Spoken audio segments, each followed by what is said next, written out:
I'm the wicked woman who did every terrible thing imaginable, and my husband hated me to the bone. But after I died, he sat by my coffin all night, eyes red, murmuring nonstop. In the next life, be a good person. Don't be so cruel. I found it laughable. Given another chance, how could a venomous woman possibly become a virtuous one? After being reborn, my methods were even more ruthless than in my previous life. So why is it that my seemingly noble and righteous husband from before now regrets everything? 1. Li Qiuying, the most talented woman in the capital, and I were famously close friends.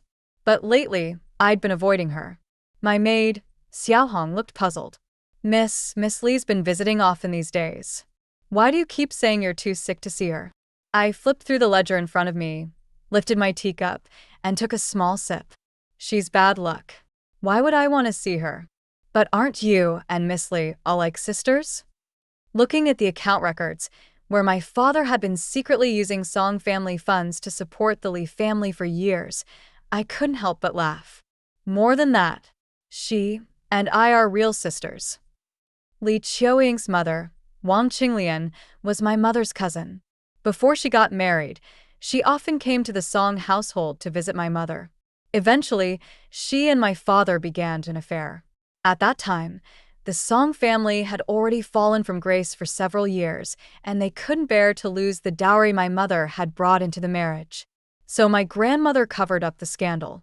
Wang Qinglian was then married off to one of my father's subordinates. By then, she was already pregnant with Li Qiuying.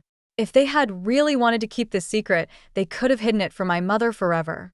But Wang Qinglian, while accompanying my mother during childbirth, leaned in and softly asked her if she thought Li Qiuying and I looked alike. My mother never imagined her own husband would do something so disgusting with her own cousin, right under her nose. That year I was 8. I stood outside the layers of gauze curtains. I saw Wang Qinglian bend down to whisper something in my mother's ear. My mother propped herself up to look at me, then vomited blood.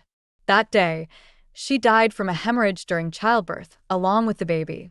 Later, Wang Qinglian told me she was just trying to encourage my mother to hang on for my sake. And back then, I actually believed her. It wasn't until many years later that I found out the truth about Li Qiuying's background. I interrogated the midwife who had helped deliver my mother's baby and finally learned everything. Unfortunately, by then, Wang Qinglian had already died from illness. But luckily, I was reborn. I spent 20 years in the inner courtyard in my past life. There's no scheme or manipulation I haven't seen. So revenge? That's nothing to me. 2. I had used illness as an excuse to avoid Li Qiuying several times. That day, she came to visit me again, this time bringing Wang Qinglian with her. Using her identity as my aunt, Wang Qinglian often came by to see me. She was skilled with needlework and embroidery, and it was she who taught me how to sew. I lost my mother at a young age and genuinely came to see her as a source of comfort. Her visits to our household became more frequent, and so did her secret meetings with my father. Back then, I thought my father never remarried because he still missed my mother. I never imagined the real reason was that someone else had already taken her place in his heart. When officially first started his career, his monthly salary was barely enough to live on. Yet all these years, Wang Qinglian and Li Qiuying had lived in luxury, dressed in fine silk and acting like nobles. They lived off the money my father secretly sent them. My eyes lingered briefly on the intricately carved gold hairpin in Wang Qinglian's hair. Then I raised a handkerchief to my lips and gave a soft cough, motioning for Xiaohong to serve tea. Li Qiuying took a sip from her cup, but quickly set it down with a frown. This tea is old. It's from a past season. I smiled at her comment.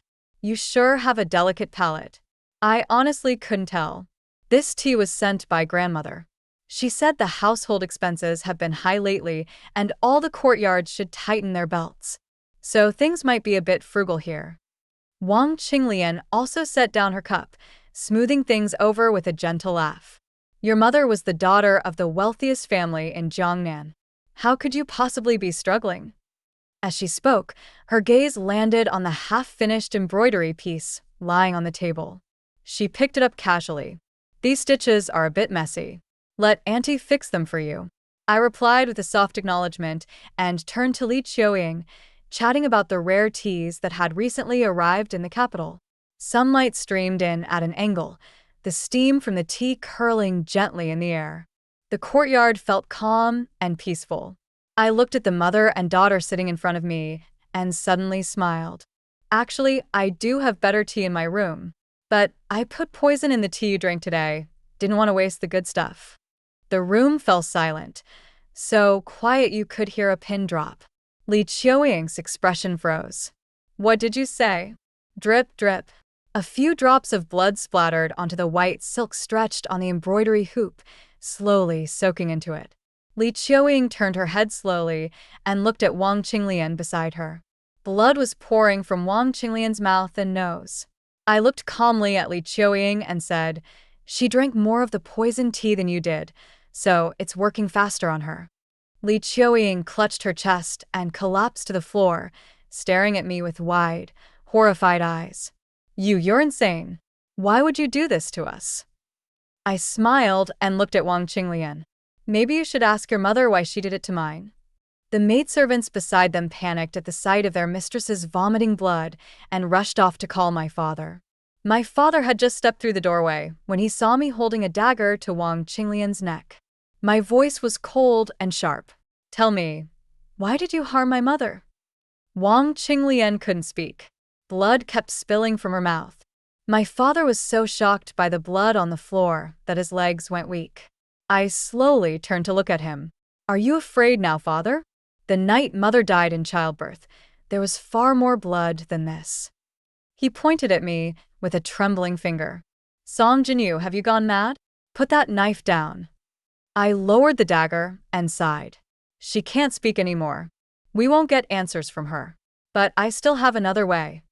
I stood up straight and walked over to my father, gripping his outstretched hand tightly. In the next moment, the blade sliced a long cut into his palm. Right then, I must have looked like a ghost that had crawled out of hell. Even the servants following behind him shrank back in fear at the look in my eyes. I wasn't strong enough to overpower a grown man, but he was too terrified to resist. I dragged him easily in front of Li Qiuying. His blood dripped from his palm, running down his wrist and mixing with the pool of blood Li Qiuying had coughed up. Tears ran down my cheeks as I laughed. "Blood binds blood, so she really is your daughter too, isn't she?" I let go of his hand and walked over to Wang Qinglian. Squatting in front of her, I looked her in the eyes. "When my mother was in labor, is this what you whispered to her? It hurts, doesn't it? If you admit it now, I'll make it quick." My father climbed to his feet behind me, screaming in shock and fury. You unfilial girl. How dare you stab your own father? What's wrong with you?" Before he could finish, his face was splattered with blood. I had plunged the dagger into Wang Qinglian's neck. Her blood spurted out violently, flowing down the tendons of my hand. She stared at me with wide, unblinking eyes, her mouth moving, but no sound coming out. In my past life, my greatest regret was not killing the woman who murdered my mother. This time, I made sure I didn't live in vain. 3. Li Qiuying's father, Li Sheng, had now risen alongside Prince Heng, steadily gaining titles and ranks. His position in the officialdom was now on equal footing with my father's. Naturally, my father dared not offend him. I wiped the blood off the dagger softly and reminded my father in a low voice. "In 2 more hours, it will be dark, and Lord Li will send people to search for his wife and daughter. Don't worry, father. They entered the Song residence unseen by outsiders. But someone did see a mother and daughter dressed in fine clothes climbing the mountain to burn incense and pray." My father, trembling, struggled to get up from the ground. When he looked at me, his eyes were filled with fear. He wanted nothing more than to kill me. Yet he could only curse me while helping me clean up the mess. On their way up the mountain to pray, Lady Li and her daughter were ambushed by bandits. To protect Li Qiuying, Lady Li was stabbed multiple times and died from her wounds. Li Qiuying barely survived. When Li Qiuying was carried out of my courtyard, her eyes were bloodshot and she glared at me fiercely. "Song Jinyu, I want you to pay for my mother's death. I found it somewhat amusing. If you dare show yourself in my sight again, I'll expose your true background. Do you think you'd even live long enough to avenge your mother? It wasn't until late into the night that my father returned, his robe stained with dust and blood. When he stormed into the courtyard to confront me, I had just finished copying the accounts. He looked at the white silk beside me, his eyes red as he asked, "How can you live with yourself after doing something so cruel?" "Wang Qinglian killed my mother. She deserves to die. Why should I pay the price for a murderer?" I put down my brush and looked up at him. "You must have cried already, father. Seems Wang Qinglian really is your beloved. No wonder you've spent so much money supporting her and her daughter all these years." He sneered. "This courtyard is completely surrounded. Without that white silk, you wouldn't last until dawn." I slid the copied accounts in front of him. "These are the fake ledgers you've kept all these years to cover the subsidies for Wang Qinglian and her daughter. You want to kill me to hide your shame, but there's no wall that doesn't leak. If I die, these accounts, along with the personal letter you wrote with Wang Qinglian about the illegitimate child who caused my mother's death, will be delivered to the censorate. At that point, your career, the Song family's reputation, and even your own life, can you still save any of them?" He stared at the accounts, his eyes dull and lifeless. "You planned all this long ago." I smiled. "Though I killed Wang Qinglian, it was you who cleaned up the mess. Now, father and I are like grasshoppers tied to the same string." My father looked at me with unfamiliar fear. "You were so kind when you were little. How did you become so cruel all of a sudden?" Why? Could I really tell him I had been reborn? Before he left, he pointed at me and cursed. "Poisonous woman. You really are a poisonous woman." Poisonous woman. That word, how long had it been since I last heard it? In my past life, Shen Rongjing used the same insult when he grabbed me by the neck. 4. In my previous life, Shen Rongjing fell in love with Li Qiuying at first sight. But the Shen family had held high office for generations, and Shen Rongjing, as the promising legitimate eldest son, was the focus of everyone's expectations. Naturally, the Shen family's matriarch, Princess Yongning, looked down on the Li family's background, which had climbed the ranks through flattery and connections. Instead, she took a liking to me, whom Li Qiuying had dragged along as a plain-looking foil, and sent someone to propose marriage. After marrying into the Shen family, I lived a short period of conjugal bliss with Shen Rongjing. His career advanced smoothly and rapidly. With the Shen family's support, he became prime minister in his 10th year in office. Despite being married for years, and with a family background as prestigious as the Shens, no other women were ever added to the household. For a time, I became the envy of all the women in the capital. When others asked, he would just smile faintly and say, "My wife forbids it." And then he'd take off his cloak and gently drape it over me. But once we returned to our courtyard, that tenderness in his eyes would fade. He would grab my hair and shove my head into the bathtub. The pain in my scalp forced me to lift my head, and I looked straight into his furious face. Shen Rongjing smiled and asked, "Song Jinyu, how does it feel to sit in the seat of the Shen family's matriarch?" I choked on water and asked, "Why not just divorce me?" He didn't reply. He just stared at me for a long time, then sneered. "You're far too interesting. Why would I let you go? Unless you're dead." Right. Unless I died, no one would ever learn Shen Rongjing's secrets. After the Li family was purged, Shen Rongjing knelt before the ancestral shrine all night, just so he could marry Li Qiuying and protect her for the rest of her life. It was only then that I realized she was the one he truly loved. That night, after I drank a decoction to protect the baby, I began to bleed uncontrollably. I was unconscious for 3 days. Shen Rongjing never came to see me, because at that time, Li Qiuying had been humiliated to the brink of collapse by people sent by his mother. Several old servant women, stationed outside the courtyard he had prepared for Li Qiuying, exposed her identity as the daughter of a criminal.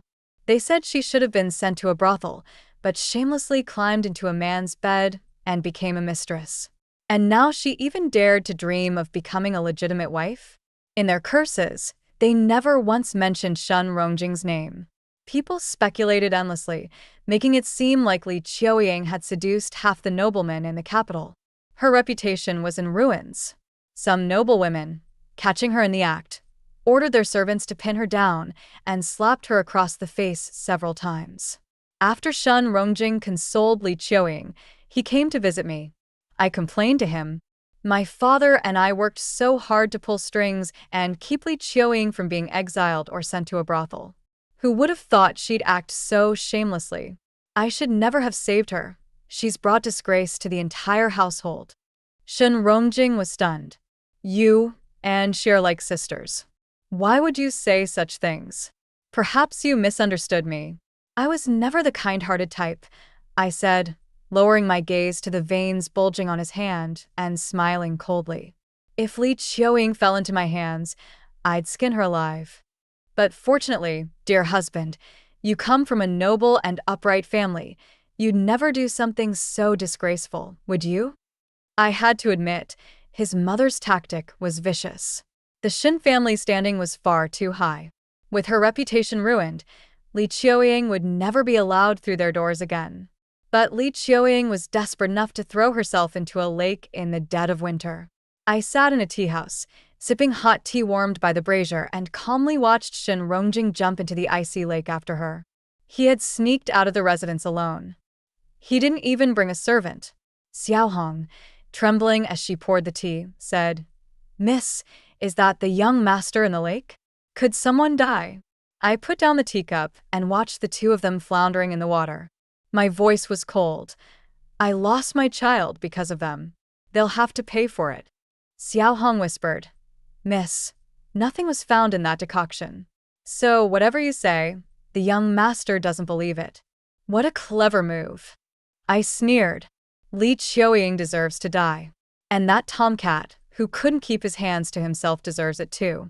Xiaohong, do you think after today, I'll become the richest and most powerful widow in the capital? But heaven didn't grant my wish.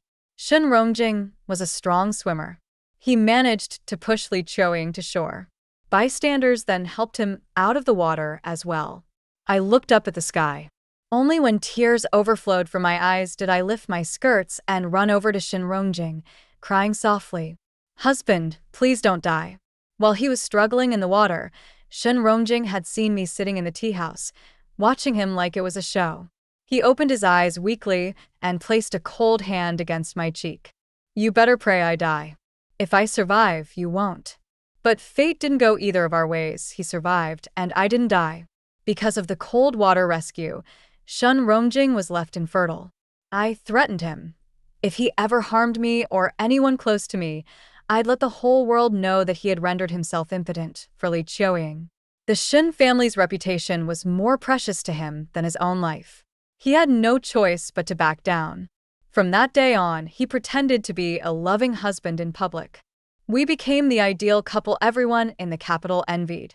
But no one knew that everything he did was meant to humiliate me. His mother, learning that I could no longer bear children and refusing to let him take a concubine, blamed me for cutting off the Shin bloodline. She punished me by making me kneel in front of the ancestral shrine every night to atone. To protect her son, she pinned the blame for Li Qiuying's suicide entirely on me. After her lake jump, Li Qiuying never received proper treatment. She developed a cold-related illness and died within 2 months. Shun Rongjing hated me even more after that. He grabbed my neck and snarled, "You vile woman, you killed her." I forced a bitter smile. I simply didn't save her. How is that killing her? For everything she did, the fact I didn't stab her myself already shows how kind I was. Unless, of course, you want to strangle me right now and avenge her. Shun Rongjing's grip tightened and then loosened again. He wasn't unwilling to kill me, he just didn't dare gamble the Shin family's reputation on it. And so we continued this twisted game of mutual torment for 20 absurd years. 5. In this new life, I would never live those days again. I missed every chance to meet Shun Rongjing. Because of this, my father put me under house arrest in the courtyard, and no one was allowed to see me. Little Hong grew anxious. Miss, you're of marriageable age now. Father has kept you confined so long. It will only raise suspicions outside and harm your reputation. I paused my pen. Unfortunately, my father is not as ruthless as I am. He doesn't dare completely ruin my reputation. My father, like Shin Rongjing in my previous life, wanted to kill me but couldn't. Little Hong sighed. I don't know how much longer you'll be confined. I rubbed my wrist and said calmly, soon. Grandmother didn't know why I was confined, but to assert her authority as the head matron, she made me copy Buddhist scriptures every day. Back then, when my mother had not yet borne a legitimate son for my father, she was punished the same way. I had to copy scriptures from dusk till dawn, until my eyes blurred from the strain. Grandmother said it was the best way to wear down one's patience. Only when delivering the scriptures could I leave the courtyard. In grandmother's room, my aunt was half kneeling by the bedside, massaging grandmother's legs. Aunt was meek by nature, but since uncle held a high position, she was often summoned home by grandmother for reprimands. Grandmother didn't allow me to stand, so I could only kneel. Grandmother was in poor health and rarely left her room. Aunt chatted about the happenings in the capital while massaging her legs. I heard Lord Li has taken the servant lady as a second wife. Grandmother closed her eyes and said, There's so much to manage in the rear courtyard. It needs a woman to handle it. I was also the second wife taken in 2 months after my husband's first wife passed. Aunt took the medicine bowl from a servant and handed it to grandmother, continuing, That late Lady Li was beautiful and bore 2 children, both handsome. That young master and his sister from the Li family looked like they were cast from the same mold. As she spoke, the medicine bowl in grandmother's hand tipped over, shattering on the floor. Rubbing her temples, grandmother waved us away. You both leave now. I want some quiet. Aunt and I exchanged a glance and left. Once out of earshot, Aunt said to me, Back then, Mother married me off, just barely of age, to an old man nearing 50 to pave the way for my brother. Over the years, I endured endless humiliation, a fate worse than death, and she never cared. I'm her biological daughter, yet because I'm a girl, she never regarded me as a person. All these years, she took many concubines for my brother, but none bore a son for the Song family. Hatred glimmered in Aunt's eyes, no longer restrained, and she sneered. Who would have thought the grandson she waited for so long now carries another surname? That's real karma. I lowered my eyes and said, Aunt, don't go to that shop in the west part of town anymore. Well, today I've gotten some satisfaction out of it. Aunt gave a bitter laugh. When I married off, the Song household prepared several chests of worthless trinkets for me. If it weren't for the dowry box your mother added, I might have lived a life worse than a dog or pig. Aunt had poisoned grandmother's medicinal soup, slowly weakening her body. But in the previous life, this was quickly exposed. How could she ever be a match for the old fox who had schemed for most of her life? After ruining Aunt's face, grandmother sent a few dancers to her husband's family. Aunt was mistreated in the rear courtyard until she died. Before she left, Aunt suddenly asked me, Why do you trust me so much? I looked back at her. Shared interests can't bring people together, but shared hatred can. Aunt hated grandmother for ruining her life. I also hated grandmother for coveting mother's dowry, scheming to sabotage mother's childhood betrothal, and forcing her into the Song household, ruining her life. Aunt smirked slightly. You're even smarter than I thought. They're no match for you. 6. Before my mother passed away, the barefoot doctor grandmother had summoned said the baby in her womb was a girl. Grandmother thought it was a waste of money and secretly swapped out several precious herbs for my mother's medicine. It wasn't until my mother died in childbirth and grandmother saw my brother's bruised corpse that she sighed to the attendant beside her. If I hadn't replaced those herbs, would my grandson still be alive? Over the years, grandmother arranged several concubines for my father, but they only gave birth to illegitimate daughters. She never expected that the grandson she waited for so long would not bear the Song surname. At a banquet, she finally met that long-awaited grandson, smart and lively. Though just 3 years old, he could recognize characters and recite poetry. Normally stingy, grandmother actually gifted him a longevity lock made of pure gold. She wanted to bring her grandson back to the Song household to raise him, but as a high-ranking matron, she dared not act foolishly.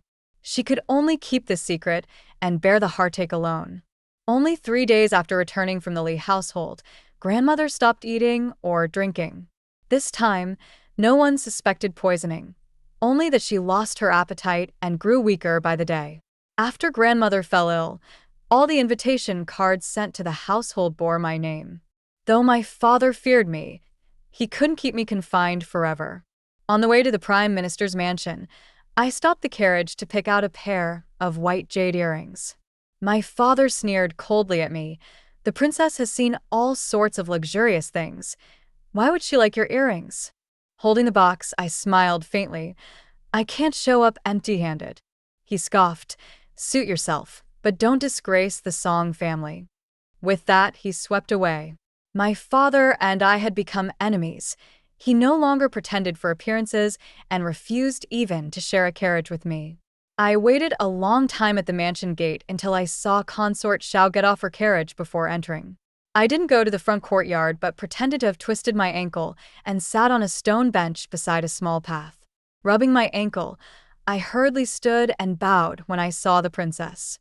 The princess raised her hand and ordered her maid, "Help her to a side room to rest." I stared at the Dongju pearl earrings hanging from her ears, hesitating before speaking.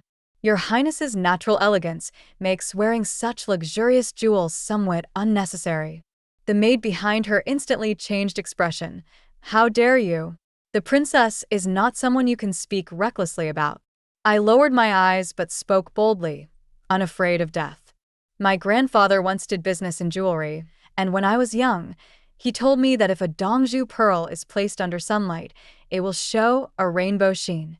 The princess took off the right pearl earring and glanced at it, sensing something was wrong. She turned to her maid and ordered, "Go back inside and get another pair of earrings." Not far off, several noble ladies were approaching. If I went back for the earrings, I might not return in time.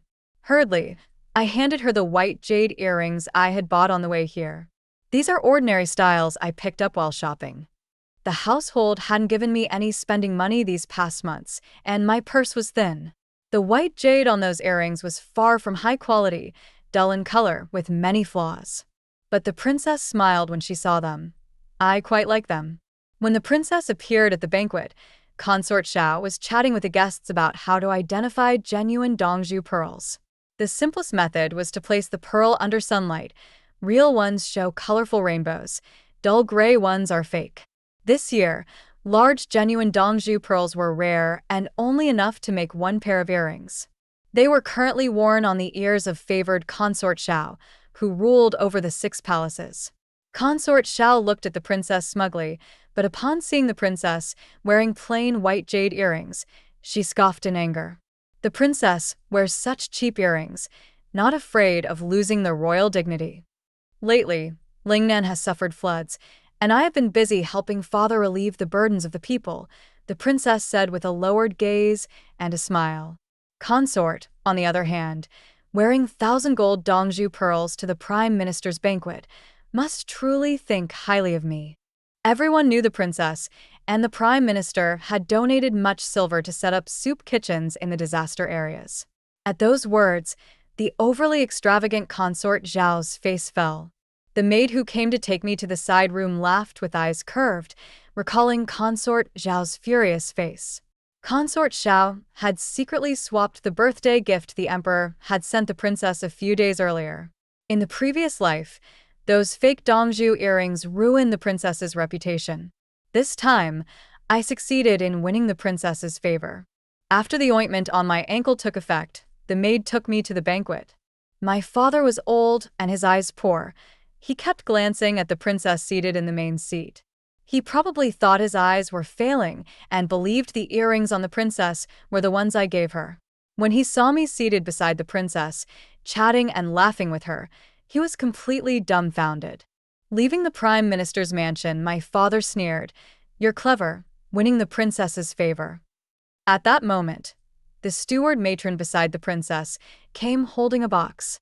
Lord Song's words are true. Today our princess also praised your cleverness.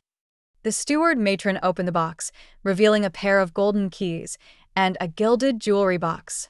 My father looked at the items inside the box, nearly fainting from anger. A cheap pair of white jade earrings had exposed my poverty to the princess. Her message was clear. The golden keys and gilded jewelry box were gifts for the head matron of the household. Now that grandmother was gravely ill, the only one qualified to manage the rear courtyard was me, the legitimate daughter. 7. My father put on a show of letting me manage the household, but it was only superficial.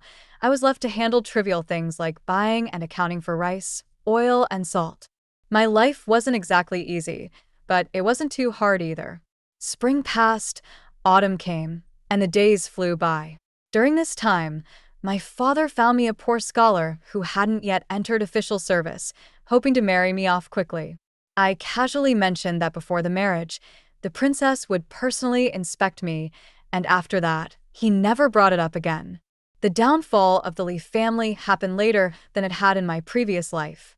Back then, Li Sheng was caught embezzling disaster relief funds, and his family was ruined. This time, he lost his position because he accidentally killed a courtesan in a brothel and was dismissed by the emperor. I remembered that in my last life, it was another of the crown prince's close aides who killed the courtesan. It was well known that the crown prince was lecherous and reckless. I suspected Li Sheng was just taking the fall for him. I couldn't figure out why there were such drastic changes this lifetime. Until one day, when I was at the fabric store picking cloth to make winter clothes, I overheard some women talking nearby. They said the young master of the Shin family, who had always been doted on like a precious jewel, had been forced to kneel in the ancestral hall for 3 days. No one knows what kind of potion the Grand Tutor's young master was fed, but they say he hasn't eaten or drunk anything for 3 days now. His mother is the lady of Yongning County, such an important person. How could she just stand by and watch her son ruin his future by bringing the daughter of a disgraced minister into the house? But even so, a son is a son. I hear the lady has agreed to let that foxy woman become a concubine. Hearing the familiar name, my hands froze for a moment. Destroying his future just to marry the daughter of a disgraced minister. It seemed Shen Rongjing had also been reborn. In the last life, Li Qiuying's death was his greatest regret. So this time, at all costs, he was determined to marry Li Qiuying. I wondered if Li Qiuying, now in the hands of the lady of Yongning County, could still be protected by Shen Rongjing. Sitting in a tea house, eating snacks, I laughed to myself just thinking about it. Suddenly, Li Qiuying appeared before me, her face hidden behind a veil. Her autumn-like eyes glared at me. Song Jinyu, why are you still fighting with me now? Are you really trying to kill me? I was puzzled. What are we fighting over? She bit her lip and said, You ruined my reputation, didn't you?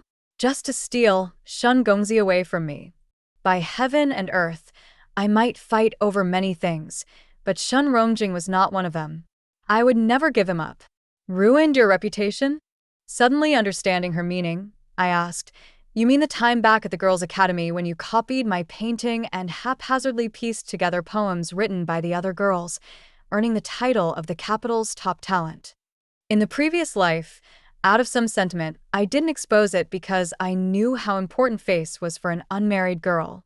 But this life, I had no reason to spare her. A few days ago, at the Censor's Ladies' Poetry Gathering, I showed the original paintings I did back then. The yellowed scroll bore several poems. Soon someone noticed the painting, and the poems resembled very closely the ones Li Qiuying had submitted at another poetry gathering. At that time, she claimed they were written in her youth, which no one dared to question. She probably never expected I still had the original scroll painted in my youth. The so-called top talent of the capital was just a joke. Even through the veil, I could see Li Qiuying's face flushing red and then paling.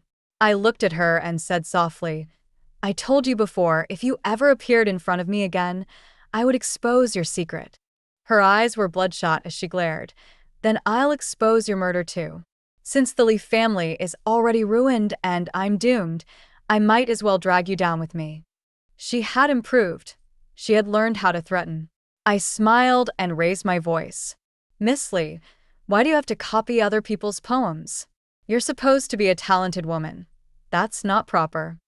Many people in the tea house turned to look at us. Li Qiuying fled in panic. She rushed downstairs and even bumped into a donkey cart. I couldn't help but laugh at the scene. Sitting in the carriage on my way home, I still hadn't stopped laughing. Xiaohong couldn't help but say, Miss, didn't you say you wanted to be a ruthless woman? Ruthless women don't laugh like that, do they? No, unless I can't help it. 8. But after returning home, I couldn't laugh anymore. Because the Shen family had sent people. This life, I still couldn't avoid them. They were eager to find a suitable girl to marry Shen Rongjing, and they had found out about me. However, my father politely refused, using the excuse that I was to serve my grandmother in her illness and manage the household affairs. He warned me with a stern face. You're so headstrong. Marrying into the Grand Tutor's family will only cause trouble and drag the family down. Who didn't see through his scheme? He just wanted Li Qiuying to marry Shen Rongjing. I didn't bother getting involved and turned to walk into the courtyard. But I underestimated my father's cunning. At dusk, when the kitchen maid brought the calming soup, her gaze was off. Only after I drank it and set down the bowl did she stop trying to pry. Before long, a stinky, sweaty man threw back my covers, only to find a few pillows instead. When he turned around, I hit him over the head with a vase, knocking him out cold. Xiaohong heard the noise and came in holding a candlestick, only to see a man lying on the floor bleeding from his head and screamed. Soon, a group of people arrived at my courtyard with torches. When they saw my father, I cried out like I was frightened. Father, luckily your daughter knocked the thief out, or else my innocence would be lost. My father's face darkened. You're all right. Thank you for your concern, father. I'm fine. Just one more bowl of the calming soup, and I'll fall asleep. My father was stunned. I lowered my voice, so only he could hear. You handed over the kitchen's buying and bookkeeping to me. Many people in the kitchen rely on me to get some benefits. How stupid are you to let someone tamper with my food? A servant's voice came from the courtyard. Master, the old lady drank the calming soup and went to bed, but she suddenly foamed at the mouth in her sleep. The people in the courtyard have already gone to fetch the doctor. My father's face changed sharply, and he hurried to my grandmother's room. The whole night was lit up as they struggled to save grandmother's life. My father finally relaxed, but when he entered the front courtyard, he saw 2 bloodied corpses laid out. He froze, then backed into a corner, holding the wall as he vomited. The servants quickly covered the bodies with white cloth. I bowed to my father. Last night, I found a medicine bottle in Xiaoer's room. That girl actually dared to harm her mistress. After questioning, she claimed she was ordered by you, father. What nonsense! You've always been filial. How could you harm grandmother? So I killed her and that thief together. We said to outsiders that we caught them committing adultery. Father, is my way of handling this all right? My father's face turned pale, and after a long silence, he said, Good, good, you're capable. A servant reported. The Princess Royal's carriage was already waiting at the gate. Of course I have some skill. Otherwise, the Princess Royal wouldn't have just returned with the Chancellor and immediately wanted to see me. I looked at my father's ashen face and smiled.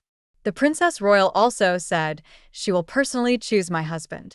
Forget about the Grand Tutor's family. Nowadays, even if I wanted to marry into the royal family, it wouldn't be hard. 9. These words were meant to scare my father. The Princess Royal was eager to see me only because she had gotten bored before and I had told her some made-up stories. I wove all my past and present life experiences into that story, and she listened spellbound. She had just returned from accompanying the Chancellor south and sent someone to bring me over. Perhaps it was the karma of 2 lifetimes. This time, if I didn't marry Shen Rongjing, my father would definitely arrange a terrible match to ruin my life. Women were always bound by etiquette and ritual, never able to decide for themselves. Better to take control myself than be chosen by others. Coincidentally, the Princess Royal suddenly asked about my marriage prospects. I heard the lady of Yongning County has taken a liking to you and intends for you to marry her son. I'd rather not jump into that fire pit. The Shun family is well established, and Shun Rongjing is quite a catch. If you're worried about that, Miss Li, Yongning has her ways. She won't get in. Does your highness remember the story in my tale about Mistress Meng's cousin who had an affair with her husband, remarried, and had a daughter? If you saw that, Miss Li, you'd find she resembles me quite a bit. The Princess Royal was shocked into silence. Is that true? Of course. Such outrageous things can't be made up. Your father has been scheming against you? I lowered my eyes and whispered, my father would do anything to secure his illegitimate daughter's future. Last night, he even drugged my soup and brought a man to try to ruin my reputation. If not for the maid's panic and mixing up the soup, I wouldn't be here today. You're telling me it's all true. You've suffered this kind of grievance. Even if I said it, no one would believe me. Your Highness, just take it as one of my stories. A lady-in-waiting standing behind chimed in. Miss Song's words are probably true. When I went to pick her up today, I overheard guards talking about a major incident last night at the Song residence. Madame Song suddenly fell ill, and a maid and a thief she had relations with were killed. I trembled uncontrollably. The Princess Royal's eyes softened with pity. Is there anything you want me to do for you? I shook my head. I only wish to marry off soon, even if it's to an ordinary family. The Princess Royal interrupted. An ordinary family can't protect you either. If you want, I have several imperial brothers you could marry. I hid my joy and nervously said, then the third prince. The Princess Royal paused. You mean the third brother? Everyone knew the third prince. Xia Wu's birth mother was a dancer. Though royal-born, he had no powerful backing. Luckily, he often fought on the battlefield and earned merits. What I liked wasn't that. I knew he would soon die in battle. I couldn't leave the world behind to become a nun. I had to marry out to escape the Song family. If that was the case, better to be a widow sooner. If Xia Wuzi married me, after he died, I could manage his household and hold down the fort for him. It wasn't a bad deal. I said without shame or hesitation. Since I last met him, I've been utterly devoted to the third prince. The Princess Royal thought for a moment and asked, you mean when we passed the camp during the spring hunt and saw him beheading a deserter? Come to think of it, that seemed to be the only time I had seen Xia Wuzi this life. I could only nod. The Princess Royal's expression changed slightly. That day, many noble ladies were so frightened they fainted. I thought my third brother would never marry. Indeed, that had been true in the past life. 10. With the crown princess backing us, my marriage to Xia Wuzi was settled. My father laughed at me for courting death. Who is this Xia Wuzi? The emperor sent him to the frontier just to let him fend for himself. You don't really think you've found a protector, do you? He's been bloodthirsty since childhood. He even killed the wet nurse who raised him. Just wait and see how long your scheming lasts before you end up dead by his hand. Whether I die by his hand or not, I know for sure I'll die after you, father. I picked up a dowry record book from the table and handed it to him. I copied the dowry list from when my mother married into the Song family. Just prepare my dowry the same way. My father flipped through the thick book, trembling. Where on earth is the Song family's money to pay for all this? Are you trying to kill me? If you add up the dowry you prepared for Li Qiuying plus the properties and land bought these years, maybe it would cover 80%. I gave a faint smile. Father, my future husband has a violent temper. If he finds out you've set aside such a big dowry for your illegitimate daughter, who knows if he'll kill someone? My father, reluctant to see his beloved mistress daughter suffer, finally relented. 50%. 50%. Almost emptying the entire Song household. I nodded with satisfaction. Reborn, many things had changed. But Li Qiuying was still the same as before, surrounded by a few women outside her courtyard, scolding her for being unruly and daring to climb into bed as a mistress despite being a sinner's daughter. This time, however, many guards were stationed outside her yard. The matter was quickly suppressed. Soon, it was the day of the Ministry of Work's autumn banquet. Counting the days, Xia Wuza should be back in the capital soon. After he returned and married me, then went off to the battlefield, I would become a widow. With Shun Rongjing protecting me, Li Qiuying did not lose face like in the previous life. But I never expected her to show up at such a banquet. On a small path, she appeared in front of me, tears softly falling as she said, "Song Jinyu, you schemed to poison my mother and now you won't even leave me a way to survive?" "What way to survive? You destroyed my reputation, and even the dowry my uncle prepared for me. You didn't leave me a single cent. Are you trying to kill me?" If I wanted to kill her, I wouldn't waste time with such toothless tactics. I glanced toward a familiar figure behind the tree and finally understood why she was putting on this act. I raised my hand and slapped her hard. Li Qiuying stared at me in disbelief, clutching her face. I smiled and said, "Weren't you trying to look pitiful in front of men? Let me help you with that." She dared not provoke me and glared fiercely. "Song Jinyu, you not only killed my mother, but also poisoned grandmother and made your own father sick with worry. You've done nothing but evil, and you will be punished." Wait, Shun Rongjing had already left. Who was she talking to? At that moment, a man in purple walked up behind me. His features were sharp and refined, but his presence exuded deadly intent. He met my gaze and raised an eyebrow lightly. "Miss Song, aren't you head over heels for me? Why do you look like you don't know me at all?" So he was Xia Wuza. I snapped back to reality and crouched to bow. Li Qiuying's swollen face screamed out in anguish. "If even half of what I said is a lie, may I die a miserable death. Does the third prince really want to marry such a wicked woman?" So, by taking her dowry, I risked ruining my own marriage arrangement. I secretly clenched my fists. If this marriage fell through, where else could I find a short-lived husband? Xia Wuza looked at me deeply. "I thought my unwed wife would be a dull noblewoman, but I never expected you to be so interesting." I froze for a moment, then took off the scented sachet I was wearing and hung it on Xia Wuza's waist. Li Qiuying looked on in disbelief. I glanced at her coldly. "Good thing you didn't ruin my plans today, or you'd be dead." Xia Wuza smiled at me. "Miss Song, you really are kind to spare her life." It wasn't kindness. Doing it myself was far more entertaining than watching her and the Lady of Yongning tear each other apart like dogs. That day, Li Qiuying was thoroughly frightened, clinging to Shun Rongjing's side. The minister's daughter, who had just contracted the marriage with the Shin family, was so furious she cried. After the banquet, the minister sent a servant to tell Shun Rongjing that if he insisted on taking Li Qiuying in, the marriage would be cancelled.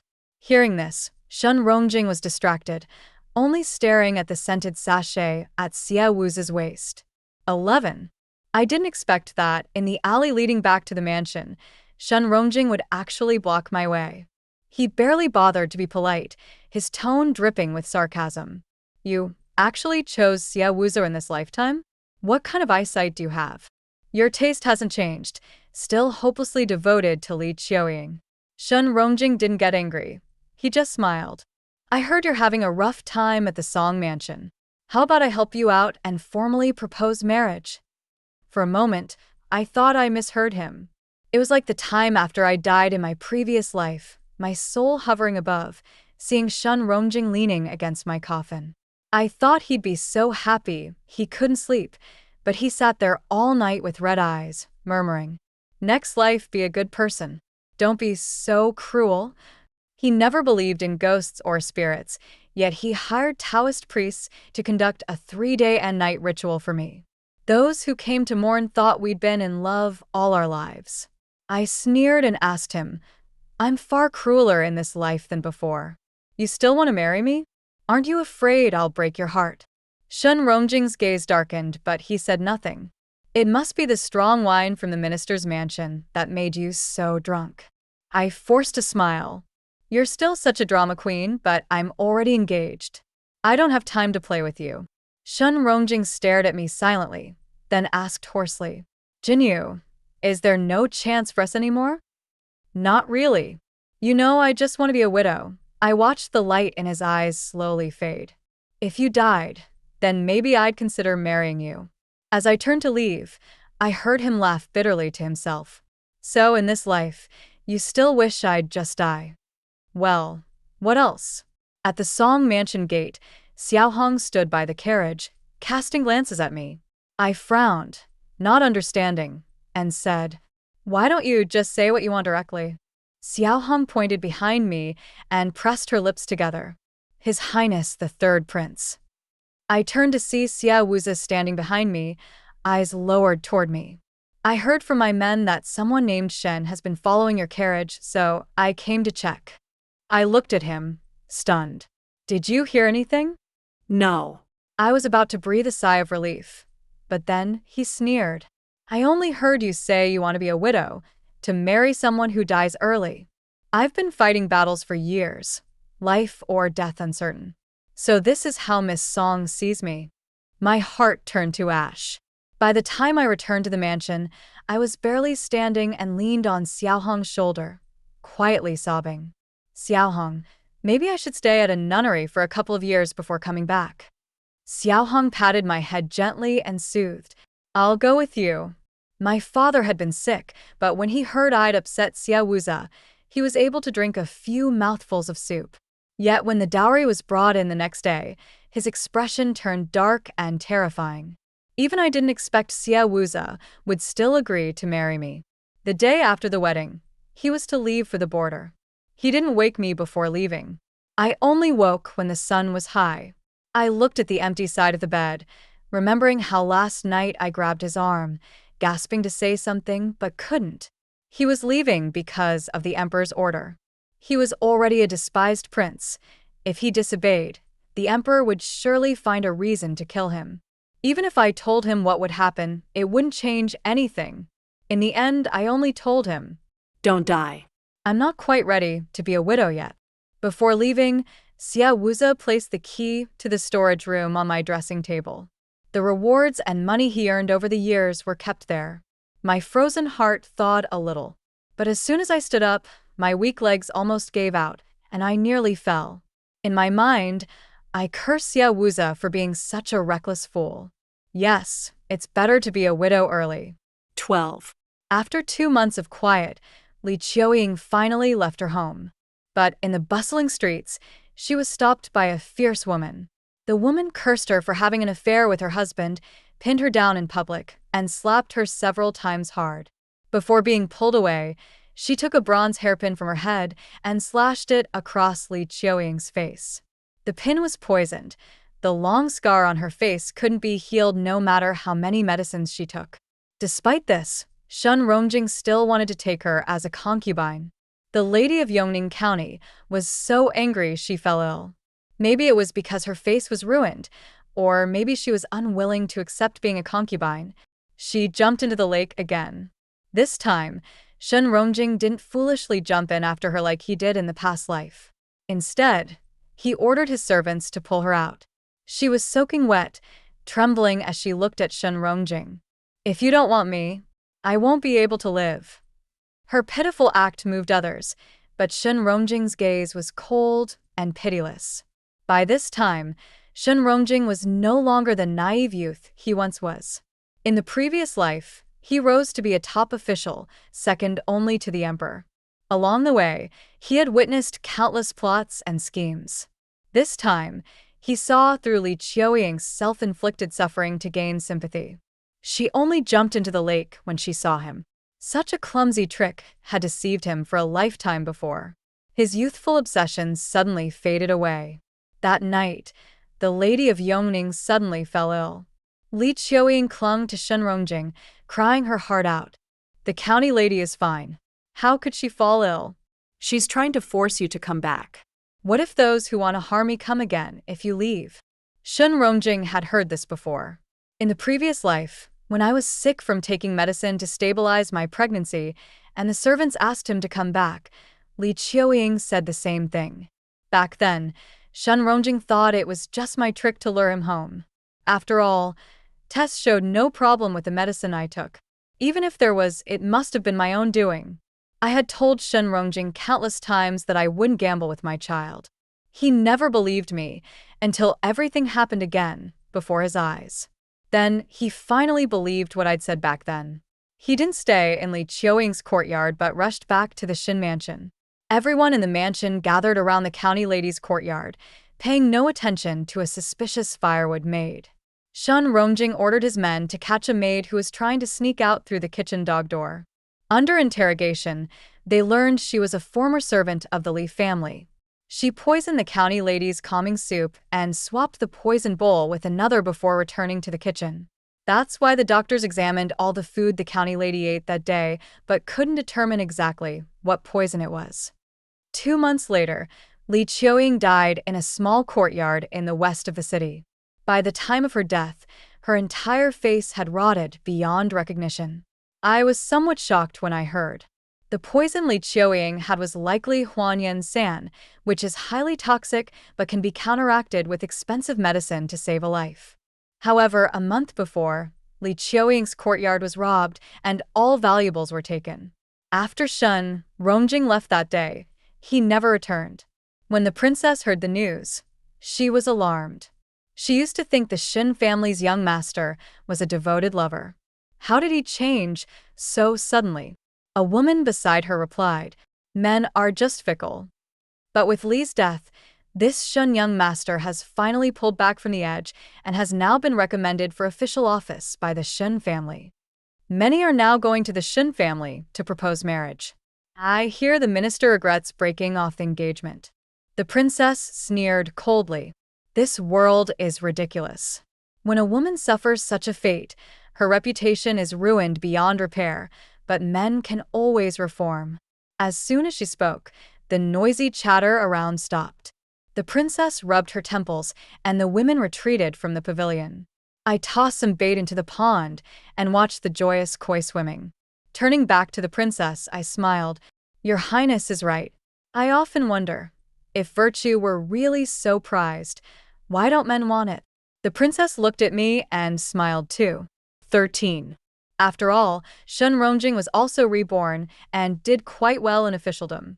He sided with Prince Hung, rising steadily through ranks until he entered the Central Secretariat. In the previous life, Prince Hung supported concubine Zhao's son, the 6th prince, to become crown prince. After the emperor passed away, Prince Hung was promoted to regent, holding immense power over the court. He played a game he would never lose. Soon, a letter exposing treasonous collusion with foreign enemies caused the emperor to grow suspicious of the prime minister, imprisoning him. The emperor forbade the princess royal from pleading in the palace. She had to entrust me to deliver the prime minister's clothes to the palace. Inside, I saw Shen Rongjing. I looked at him coldly. The prime minister has always been upright and incorruptible. It's shocking he was framed like this. Anyway, he'll die from the emperor's suspicion in the end, so why not put him to use? He looked at me deeply. With power, I can have whatever I want. You've had immense power in both your lives. What haven't you had? You. He fixed his gaze on me. Jinyu, this life, I still want to marry you. I reminded him icily. Shen Rongjing, I'm already married. We both know he won't return from the battlefield. He smiled bitterly. After the prime minister falls, the princess royal will lose influence. Then who will protect you? From Shen Rongjing's eyes, I saw his determination to win. But he should know, even if it comes to death, I won't submit. Who would have thought I'd have fought him for 20 years in the previous life, and still have to keep fighting him in this one? After leaving the palace, Shen Rongjing kept following me. I knew too much. He couldn't let me ruin his plans. The princess royal waited outside the palace gate. When she saw me come out, she hurried over and worriedly held my hand. Is he okay? Was he punished? I squeezed her hand and shook my head. The prime minister is fine. Your Highness, you must take care of yourself. Right now, the prime minister depends on you. The princess royal glanced at Shen Rongjing behind me and sneered. I never thought he'd side with Prince Hung. Now the prime minister has fallen, and Prince Hung has allied with concubine Zhao. I am powerless to resist. I raised my hand with a silk handkerchief, wiping away the princess royal's tears, speaking in a low voice only for her to hear. Your Highness, what I didn't expect was that Prince Hung would support the sixth prince to become crown prince. It reminds me of my father. The Princess Royal stared at me, stunned. Soon, the guards at the palace gate separated us. Shun Rongjing's men guarded outside my mansion and put me under house arrest.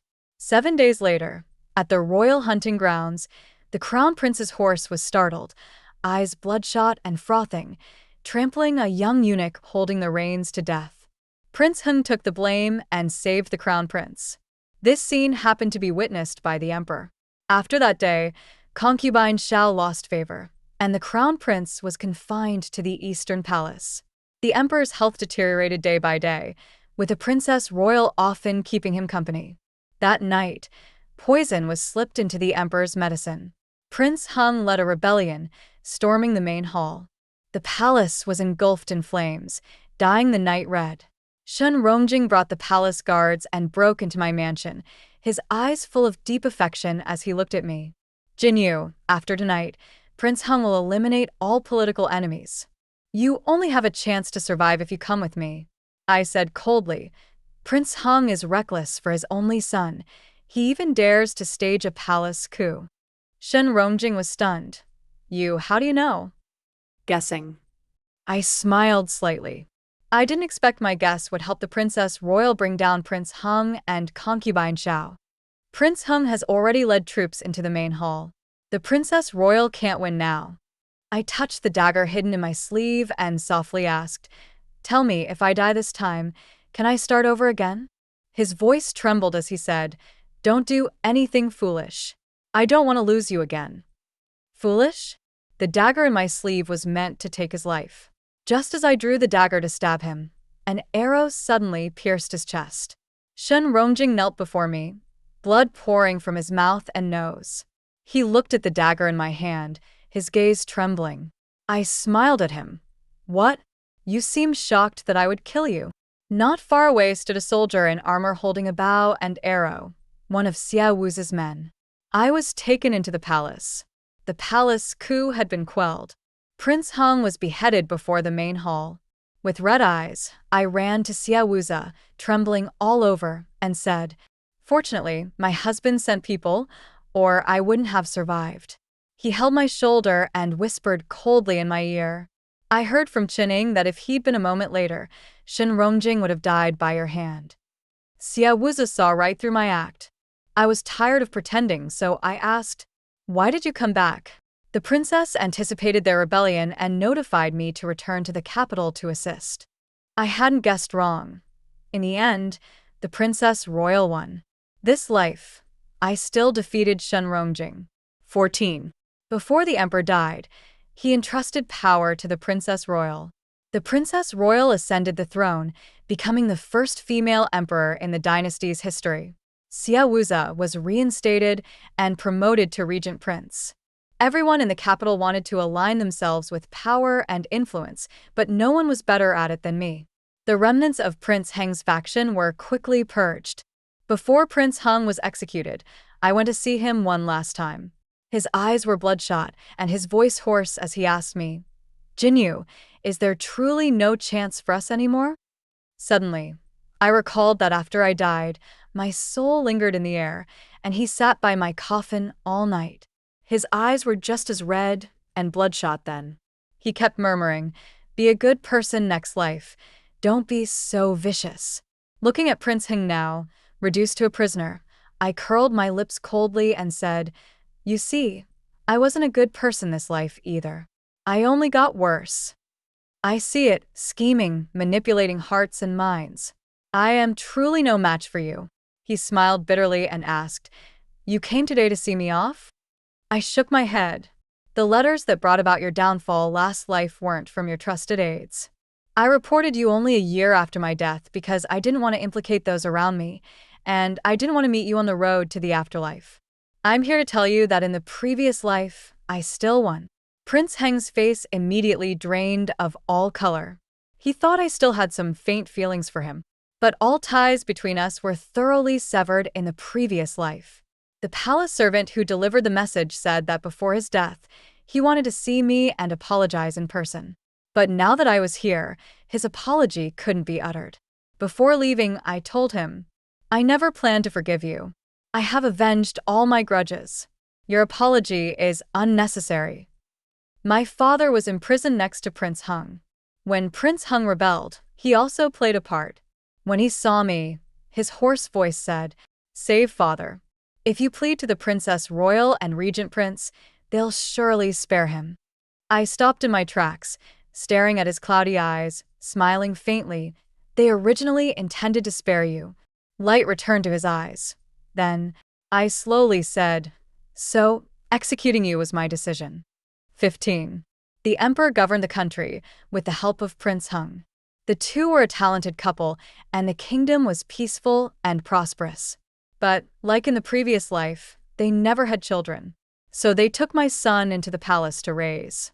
His character was far better than Prince Hang's, and he would surely raise my son well. With no child to raise, I lived a leisurely life, spending my days out with Xiao Hong, eating, drinking, and enjoying myself. Once, while playing mahjong, the Qi princess consort hinted that I was cunning, saying I was even willing to send my own son to the palace just to please the emperor. I put down my tiles and lowered my eyes. "I no longer need to scheme." Xiao Hong sighed softly. "Miss, you truly carry the bearing of a regent prince's wife now." Unexpectedly, the next moment, I lunged and began to wrestle with the Qi princess consort. Everyone there was stunned. A few days later, Xia Wuzi returned from the battlefield. I was no longer a grieving widow. His armor was dusty as he bathed in the room. Qi Wang stood outside complaining. "Third brother, the woman you married is a shrew. She scratched the Qi princess consort's face badly that day." Xia Wuzi, sitting in the bath, called out, "Second brother, don't worry. I will teach her a lesson." Then he looked at me beside the bath and quietly asked, "You fought?" I nodded. "Who won?" I whispered. "I did." Admiration showed in his eyes. "Not bad. The Qi princess consort comes from a family of warriors." Qi Wang kept asking outside, "Then how will you handle her?" "You owe me an explanation today." "Family rules, of course." Xia Wuzi applied golden wound ointment to the shallow scar under my eye and said softly, "Tomorrow I'll teach you some moves. If you fight again, no one will be able to harm you." He spoiled me so much it almost embarrassed me. "You know I scheme against everyone. Why are you so good to me?" Is scheming so bad? How could scheming be good? In my previous life, I fought my mother-in-law, fought Prince Hung, and earned the reputation of a poisonous woman in the capital. Xia Wuzi's eyes darkened. Everyone who met my birth mother said she was pure and kind, but she was cruelly killed by the scheming nanny closest to her, so I killed that nanny to avenge her. I like that you scheme to protect yourself and also plan for me. What's wrong with that? If I had met you, I'd probably still be an unloved prince. Many soldiers didn't listen to my commands. I might have died on the battlefield long ago. Prince Hung had been haughty and hated my scheming. I've lived 2 lives, but this was the first time I heard a man say he liked a woman who schemes. Xia Wuzi truly liked me. For 20 years after, we lived harmoniously. I thought after 2 lives, I'd only want to live comfortably and never fall for anyone again. But on the day he truly died in battle, I cried like my heart was breaking. Since losing my child in the past life, it was the first time I had cried so hard. He treated me well all those years. Now I was alone, utterly lost. Before Xia Wuzi passed, he left me a team of secret guards he personally trained. He stroked my hair and said gently, "I have to protect you, so you can spend all that silver." Later, when the emperor fell ill, those who sought to seize power began to stir. The emperor's favor toward my son brought deadly danger. It was the secret guards left by Xia Wuzi who protected the lives of my son and me. I did not spare a single one of those who harmed me. Before dying, the emperor summoned me. Several old ministers knelt all over the hall. "Never have we seen such a ruthless woman. Your Majesty must not trust her lightly." The emperor simply held my hand and said, "If she had no ambition, she would have died unmarried." The ministers continued, If she becomes Empress Dowager, the new emperor's reputation will suffer. I looked at the kneeling minister and smiled coldly. Why don't you take these worries upon yourself? You can retire and still keep the reputation of a loyal subject. The emperor smiled. Before dying, she passed the throne to my son, and I became the Empress Dowager.